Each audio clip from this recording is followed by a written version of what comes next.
dan selamat pagi semuanya. Terima kasih kerana memilih iRadio sebagai radio internet pilihan anda, dan pastinya anda masih lagi bertemu Fatin di sini bermula jam 10 pagi hingga 11 pagi dalam segmen Istimewa Ramadan, dan ini adalah minggu yang ketiga kita kodara untuk segmen yang istimewa ini yang hanya diadakan pada bulan Ramadan sahaja. Dan pastinya Fatin ditemani oleh tetamu istimewa kita iaitu Profesor Mahadar Dr. Muhammad Yusof Ahmad, iaitu Timbalan Dekan Fakulti Sains Sosial Gunaan Open University Malaysia. Assalamualaikum Ustaz. Waalaikumsalam warahmatullahi wabarakatuh. Okey, nampaknya kita berjumpa lagi untuk minggu yang ketiga Ustaz dalam Istimewa Ramadan. Okey Ustaz, mungkin Ustaz boleh kongsikan dengan kita, pada minggu lepas kita berkongsi berkenaan dengan kelebihan berpuasa. Mungkin Ustaz boleh recapkan sedikit ataupun membuat kesimpulan mengenai topik kita pada minggu lepas. Ya. Minggu lepas, Assalamualaikum warahmatullahi wabarakatuh, tuan-tuan dan puan-puan sekalian, guru pelatih. Jadi dalam ruangan ini, ruangan pada begini bulan Ramadan ni kita ada 4 minggu kan, 4 minggu. Jadi dua minggu dah selesai. Minggu pertama kelebihan Ramadan, minggu kedua kelebihan puasa. Jadi yang minggu kedua, yang minggu lepas yang ni, kita bincangkan tentang puasa tu mempunyai kelebihan. Antaranya puasa ni dia mendidik kita menjadi orang yang bertakwa. Kita menjadi lebih baik. Kita lebih suka kepada nak melakukan ibadat. Puasa juga menjadikan hati kita halus, sebab kita tak makan, kita rasa lapar. Itulah apa yang dirasakan oleh orang yang tak ada makanan. Kemudian satu daripadanya, orang yang berpuasa ni yang kita bincang dahulu ialah doanya makbul. Sebab itu dianjurkan orang yang sedang berpuasa tu banyak-banyaklah berdoa. Itu di antara perkara-perkara yang kita bincang pada minggu lepas tentang kelebihan berpuasa.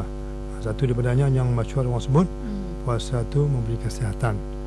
Jadi Nabi menyebut 1400 tahun yang dulu, sumu tasihhu, kamu berpuasa kamu akan sihat. Dan sekarang ahli sains dah buktikan orang yang berpuasa itu dia sihat. Dan para doktor pun menasihatkan pesakit-pesakitnya supaya berpuasa. Cuma berpuasa pada doktor ni berbezalah. Kadang-kadang dia kata puasa jangan makan ini saja, yang ni boleh makan. Orang ni pula sakit macam ni, jangan makan ini, yang ni boleh makan. Tapi puasa Islam ni menyeluruh, semua tak makan siang hari, waktu malam baru makan. Itu di antara kelebihan-kelebihan yang kita bincang dahulu. Satu lagi ialah orang berpuasa ni dia makan sahur. Sahur tu membezakan puasa kita dengan puasa orang lain, puasa ahli kitab misalnya. Jadi di antara kelebihan puasa sahur ni, makan sahur, ialah orang yang bangun sahur itu untuk makan sahur, dia mendapat doa khas daripada malaikat. Seperti mana sabda Nabi SAW, Inna Allah wa malaikatahu yusalluna alal mutasahhirin. Allah dan para malaikat, Allah dan Rasul dan para malaikat mendoakan orang yang bersahur. Itulah kelebihannya, orang bersahur ni mendapat doa malaikat. Itu yang kita bincang minggu lepas. Okey Ustaz, jadi untuk hari ini apakah yang ingin kita kongsikan dengan pendengar semua di luar sana? Hari ini kalau ikut dia punya tajuk tu, kita akan masuk bab Lailatul Qadar. Jadi itulah yang kita bincangkan hari ini, insya-Allah. Jadi untuk memulakan segmen kita pada hari ini Ustaz, mungkin Ustaz boleh kongsikan dengan lebih lanjut apakah yang dimaksudkan dengan Lailatul Qadar tu. Tuan-tuan dan puan sekalian, Lailatul Qadar maknanya malam yang mempunyai kuasa, malam yang bagus, malam yang baik. Dalam bahasa Inggeris kata the night of power. Baik, jadi pada kita ni konsep Lailatul Qadar tu ialah, yang pertama sekali kita kena yakin, iaitu umat Muhammad sallallahu alaihi wasallam Allah kurniakan satu malam dalam bulan Ramadan ni yang sangat baik, yang dinamakan Lailatul Qadar. Iaitu malam ini special, anugerah Allah Taala kepada umat Muhammad sallallahu alaihi wasallam, namanya malam Al-Qadar. Itu yang pertama, konsepnya malam yang paling special. Yang kedua, malam ini dikatakan special sebab Al-Quran mengatakan malam ini, beribadat pada malam ini lebih baik daripada kita beribadat 1000 bulan.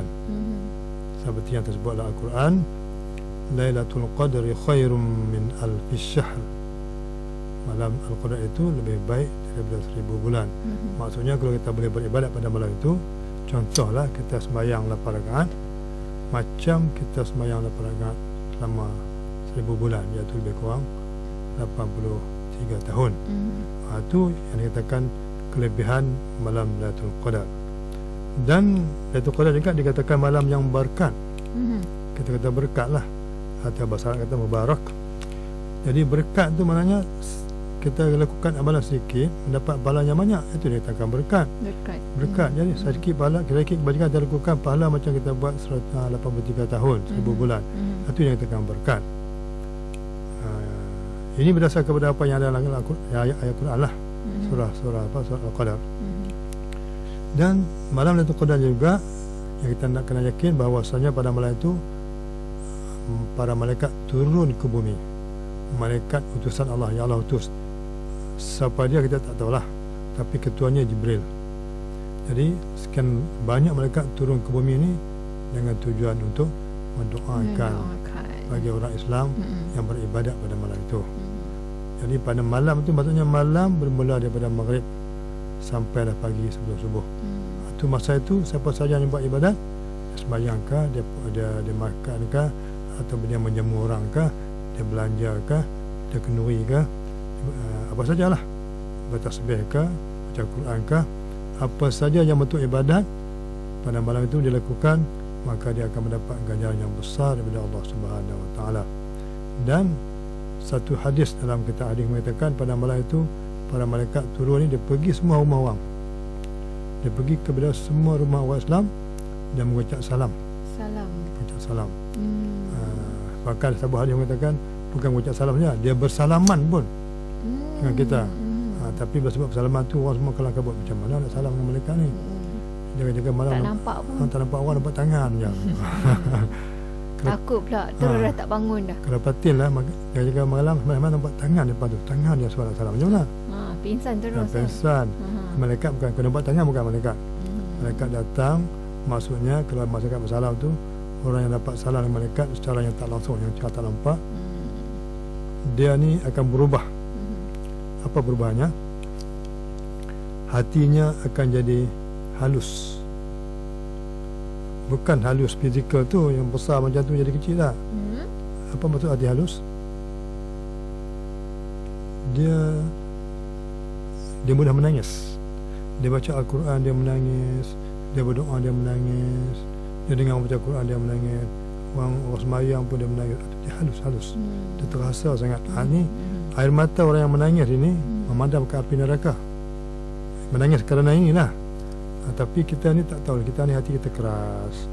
Menangis tengok cerita Hindustan, drama Melayu nangis ni tengok kan. Heroin Hindustan mati kita menangis. Tak risau menangis, basah sapu tangan selai. Tapi baca Quran tak menangis. Itu hati kita keras. Jadi orang yang dapat ucapan selamat daripada malaikat ni pada malam Qadar ni, selalunya mereka yang mempunyai hati yang halus lah. Bukan, mudah tersentuh lah. Lepas dia menghadapi, dia akan berubah tidak? Kalau pada malam tu dia setengah ibadat, lebih lagi tengah malam. Katalah dia bangun tengah malam, bangun nak makan sahur, tapi semasa sebelum sahur ataupun selepas tu dia sembahyang 2 rakaat, dia berdoa. Masa dia sembahyang tu malaikat masuk rumah dia. Inilah orang yang halus hatinya. Lepas daripada itu dia baca Quran dia nak menangis, dia sembahyang pun dia menangis, dia berdoa dia menangis, sebab dia kata dekat sangat dengan Tuhan. Ini orang yang terpilih lah. Terpilih. Jadi kita harap kita terpilih lah, supaya hati kita jadi kecil, jadi hati halus. Dia tengok orang miskin dia menangis, tengok anak-anak yatim dia menangis, dia kata sedih sangat. Kita tahu pasal apa dia menangis, tanya dia pun tak ada jawab. Hati dia saja. Jadi siapa yang dapat ni, dia seorang yang tahu rasanya, orang lain tak tahu. Nak cerita dekat orang tak dapat. Masing-masing yang berjumpa tu dia tahu lah apa rasa dia. Itu peliknya lah. Jadi kita kena yakin lah benda tu, sebab Allah Ta'ala yang kata kan. Okey, satu lagi, malam Al-Qadar ni, kalau betul-betul lah kita hidup pada malam itu, menghidupkan pada malam itu dengan ibadat, dosa-dosa kita diampun. Ini berdasarkan kepada sabda Nabi SAW yang diriwayatkan oleh Al-Bukhari dan Muslim. Kata Nabi, man qama lailatul qadri imanan wa ihtisaban ghufira lahu ma taqaddama min dhanbih. Maknanya siapa yang mendirikan malam Al-Qadar, mendirikan tu maksudnya dia menghidupkan, dia beribadat, lebih-lebih lagi berdiri sembahyang pada malam itu, imanan dengan penuh keimanan, wahtisaban, dan dia menghisapkan diri dia dosa banyak, dia mengharapkan dapat pahala, dia mengharapkan diampunkan Tuhan. ghufira lahu ma taqaddama min dhanbih, diampunkan dosa-dosanya yang dulu. Dosa kita yang lakukan setahun yang lepas ataupun tak pernah bertobat dalam 5 tahun, 10 tahun, 20 tahun yang lepas, diampunkan dosa kita pada malam tu. Jadi maknanya kita cari malam tu mungkin tak jumpa, tapi tiap-tiap malam kita minta ampun. Tiap-tiap malam kita sembahyang malam, tiap-tiap malam kita berdoa kepada Tuhan supaya diampunkan dosa. Akan kena dah malam tu, tiap-tiap malam. Kalau tunggu saja malam 27 kot, satu kena 26, terlepas lah. Jadi jangan tunggu. Setiap malam tu setiap malam lah, lebih-lebih lagi berupaya, sedaya upaya lah untuk beribadah. Lebih-lebih lagi malam-malam 20 ke atas, 21 ke atas. Sebab ada sebuah hadis mengatakan carilah Lailatul Qadar itu pada 10 malam yang akhir. Jadi maknanya dari awal pun kita lakukan ibadat, tapi 10 yang akhir tu lebih sikit. Lebih sikit. Itulah konsep Lailatul Qadar. Konsep ni ia berdasar kepada ayat Quran. Ya, inna anzalnahu fi lailatul qadr wa ma adraka ma lailatul qadr. Lailatul qadr khairun min alf syahr. Tanazzalul malaikatu war-ruhu fiha bi'izni rabbihim min kulli amr. Salamun hiya hatta matla'il fajr. Jadi apa yang dia sebutkan tadi, konsep Lailatul Qadar ni bukan direka-reka tapi berdasar kepada makna ayat tadi. Berdasarkan pada ayat yang Ustaz baca tadi lah. Ya. Okey Ustaz, kita berhenti lihat seketika dan selepas ini kita akan sambung lagi Ustaz berkenaan dengan istimewanya Lailatul Qadar ni. Setelah tadi kita mengetahui apakah yang dimaksudkan dengan Lailatul Qadar. Okey, dan untuk anda semua di luar sana, jangan ke mana-mana, pastikan anda terus mendengarkan radio OUM. Kita jumpa lagi selepas ini.